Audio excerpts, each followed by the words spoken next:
Hi all, അസ്സലാമു അലൈക്കും. Welcome back to Silnas kitchen.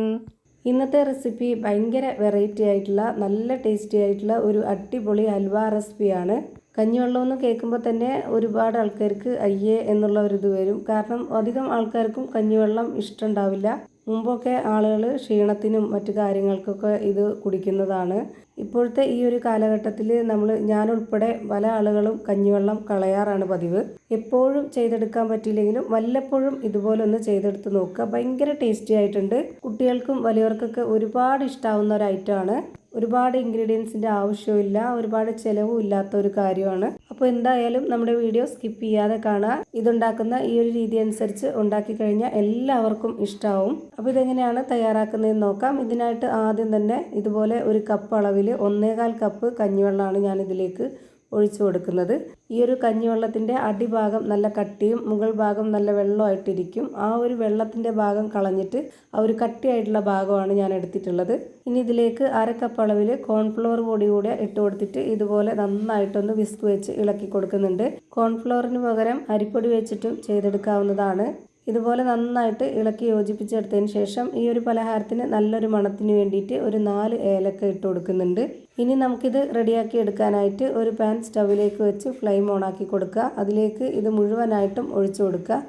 എന്നിട്ട് ഹൈ ഫ്ലെയിമിൽ വെച്ചിട്ട് തന്നെ കൈവിടാതെ നന്നായിട്ടൊന്ന് ഇളക്കി കൊടുക്കുന്നുണ്ട്. കുറുകിയതിന് ശേഷം മാത്രം പിന്നെ നമുക്ക് ലോ ഫ്ലെയിമിൽ ഇട്ട് കൊടുക്കാം. ഈ വീഡിയോസ് കണ്ടുകൊണ്ടിരിക്കുമ്പോൾ തന്നെ സിൽനാസ് കിച്ചൺ ചാനൽ ആദ്യമായിട്ട് കാണുന്നവരാണെങ്കിൽ പ്ലീസ് ഒന്ന് സബ്സ്ക്രൈബ് ചെയ്തേക്കണേ. ഒപ്പം തന്നെ ഈ വീഡിയോസ് നിങ്ങൾക്ക് ഇഷ്ടപ്പെടുകയാണെങ്കിൽ ഒരു ലൈക്ക് ചെയ്ത് ഷെയർ ചെയ്ത് ഹൈപ്പ് ചെയ്യാനും മറക്കരുത്. ഇനി ഞാനിതിലേക്ക് നെയ്യാണ് ഇട്ട് കൊടുക്കുന്നത്. ഇതുപോലെ വലിയൊരു ടേബിൾ സ്പൂൺ അളവിൽ നന്നായിട്ട് നിറയെ എടുത്തിട്ടുണ്ട്. അത് മുഴുവനായിട്ടും ഇട്ട് കൊടുക്കാം. എന്നിട്ടിത് വീണ്ടും ഇളക്കി കൊടുത്തുകൊണ്ടിരിക്കുക. ഇപ്പോൾ ഇത് ചെറുതായിട്ട് അടിഭാഗത്തു നിന്ന് കുറുകി വരുന്നുണ്ട്.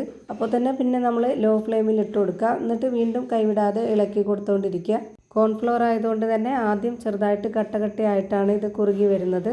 ഇനി നമുക്കിതിലേക്ക് മധുരത്തിന് ആവശ്യമായിട്ടുള്ള ശർക്കര ഒഴിച്ചു കൊടുക്കാം. ഞാനിവിടെ 250 ml കപ്പിൻ്റെ അളവിൽ 1.25 കപ്പ് അളവിൽ ശർക്കര ഉരുക്കിയത് ഒഴിച്ചു കൊടുക്കുന്നുണ്ട്. 250 ഗ്രാം ശർക്കര ഉരുക്കിയതാണ് ഞാനിതിലേക്ക് ചേർത്ത് കൊടുത്തിട്ടുള്ളത്. ഹൽവ ആയതുകൊണ്ട് തന്നെ അത്യാവശ്യം നല്ല മധുരത്തിന് വേണ്ടിയിട്ടുള്ളത് ചേർത്ത് കൊടുത്തിട്ടുണ്ട്.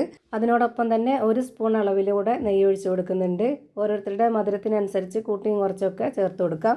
ഇനി ഇതൊന്നുകൂടി നന്നായിട്ടൊന്ന് ഇളക്കി യോജിപ്പിച്ച് കൊടുക്കാം. പിന്നെ വേണമെന്നുണ്ടെങ്കിൽ ഇതിൽ അണ്ടിപ്പരിപ്പ്, മുന്തിരി, അല്ലെന്നുണ്ടെങ്കിൽ കപ്പലണ്ടി, അങ്ങനെ എന്ത് വേണമെന്നുണ്ടെങ്കിലും പൊടിച്ചിട്ട് കൊടുക്കാം.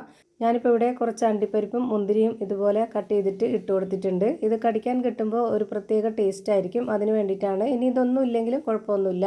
ഈ ഒരു ശർക്കരയിൽ അത്യാവശ്യം ഉപ്പുള്ളത് കൊണ്ട് തന്നെ ഞാൻ ഇതിലേക്ക് ആ ഒരു മധുരത്തിനെ ബാലൻസ് ചെയ്യാനായിട്ടുള്ള ഉപ്പ് ചേർത്ത് കൊടുത്തിട്ടില്ല. ഇപ്പോൾ ഇതാണ് ഇതിൻ്റെ കറക്റ്റ് ആയിട്ടുള്ള പരുവം. ഈ ഒരു പരുവാകുമ്പോൾ നമുക്ക് ഇതിൻ്റെ ഫ്ലെയിം ഓഫ് ചെയ്ത് കൊടുക്കാം. എന്നിട്ട് നമുക്ക് ഇഷ്ടമുള്ള ഏതെങ്കിലും ട്രേയിൽ കുറച്ച് നെയ്യൊന്ന് സ്പ്രെഡ് ചെയ്തതിന് ശേഷം അതിലേക്ക് ഒഴിച്ചു കൊടുക്കാം. ഞാനിവിടെ ചോറ് കഴിക്കുന്ന ഈ ഒരു സ്റ്റീൽ പ്ലേറ്റ് ആണ് എടുത്തിട്ടുള്ളത്. അതിൽ കുറച്ച് നെയ്യൊന്ന് സ്പ്രെഡ് ചെയ്തതിന് ശേഷം ഇത് മുഴുവനായിട്ടും അതിലേക്ക് ഒഴിച്ചു കൊടുക്കുന്നുണ്ട്. ഇതൊരു സ്പൂൺ കൊണ്ട് കോരി കഴിക്കുന്ന രീതിയിലാണെന്നുണ്ടെങ്കിൽ ഇത് ചൂടോടെ തന്നെ നമുക്കിപ്പോൾ വേണമെങ്കിലും കഴിക്കാം. ഞാനിപ്പോൾ ഇതിവിടെ കട്ട് ചെയ്തെടുത്ത് കാണിക്കണമെന്നാണ് വിചാരിക്കുന്നത്. അതുകൊണ്ട് തന്നെ ഞാനിവിടെ കുറച്ച് നേരം 3 മണിക്കൂറോളം പുറത്ത് വെച്ചതിന് ശേഷം അത് കട്ട് ചെയ്തെടുത്തിട്ടാണ് കാണിക്കുന്നത്. ഇനി ഫ്രിഡ്ജിൽ വെച്ചിട്ട് പെട്ടെന്ന് സെറ്റാക്കിയിട്ട് തണുപ്പിച്ച് കഴിക്കണോ എന്നുള്ളവർക്ക് അങ്ങനെ നമുക്ക് ഫ്രീസറിലല്ലാതെ താഴെയും വെച്ചിട്ട് എടുത്ത് കട്ട് ചെയ്ത് കഴിക്കാവുന്നതാണ്. ഇപ്പോൾ നമ്മുടെ കഞ്ഞിവെള്ളം കൊണ്ടുള്ള അടിപൊളി ടേസ്റ്റി ആയിട്ടുള്ള ഹൽവ റെഡി ആയിട്ടുണ്ട്. ഇനി നമുക്ക് ഇഷ്ടമുള്ള ഏത് ഷേപ്പിൽ വേണമെങ്കിലും കട്ട് ചെയ്തിട്ട് എടുക്കാവുന്നതാണ്. എന്തായാലും ഒരു തവണയെങ്കിലും ഒന്ന് ട്രൈ ചെയ്ത് നോക്കുക, എല്ലാവർക്കും ഇഷ്ടമാവും.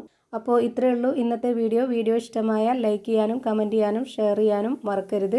അതുപോലെ തന്നെ ഞാനിടുന്ന പുതിയ വീഡിയോസ് നോട്ടിഫിക്കേഷനായിട്ട് കിട്ടുന്നതിന് വേണ്ടി സബ്സ്ക്രൈബ് ചെയ്ത് ബെല്ലൈക്കൺ അമർത്തി അതിൽ ഓൾ എന്ന ഓപ്ഷൻ എനേബിൾ ചെയ്ത് കൊടുക്കാനും മറക്കരുത്. പുതിയൊരു വീഡിയോയുമായി വീണ്ടും വരും. Thank you for watching.